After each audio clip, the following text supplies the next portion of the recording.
are the arguments we have which cause gridlock. And what are those ideas? One is, I think, our ideological issues. Because of the historical Indian background in the caste system, and because of the fact that there have been many people who have been left out in the cold, a lot of the politics is about how to make sure that we redress that, and it leads to reservations and other techniques.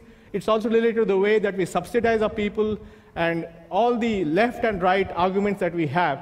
And a lot of the Indian problems are related to the ideology of caste and other things. And this policy is causing gridlock. This is one of the factors which needs to be resolved. The second one is the labor policies that we have, which make it so difficult for entrepreneurs to create standardized jobs in companies that 93% of Indian labor is in the unorganized sector.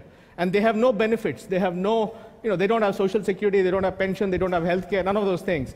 And this needs to be fixed, because unless you can bring these people into the formal workforce, you will end up creating a whole lot of people who are completely disenfranchised.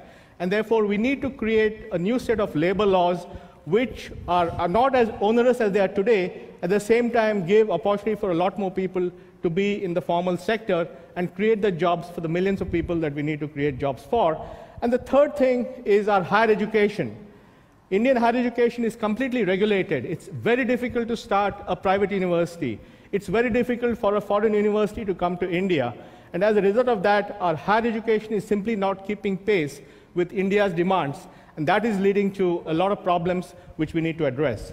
But most important, I believe, are the ideas we need to anticipate. And here, India can look at what's happened in the West and elsewhere and look at what needs to be done. The first thing is, we're very fortunate that technology is at a point where it is much more advanced than when other countries had the development. So we can use technology for governance, we can use technology for direct benefits, we can use technology for transparency, and many other things.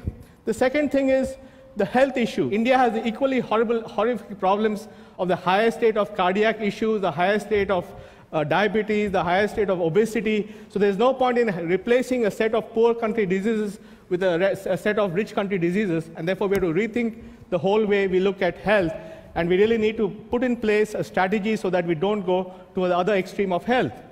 Similarly, today in the West, you're seeing the problem of entitlement, the cost of social security, the cost of Medicare, the cost of Medicaid, and therefore when you're a young country, again you have a chance to put in place a modern pension system so that you don't create entitlement problems as you grow old.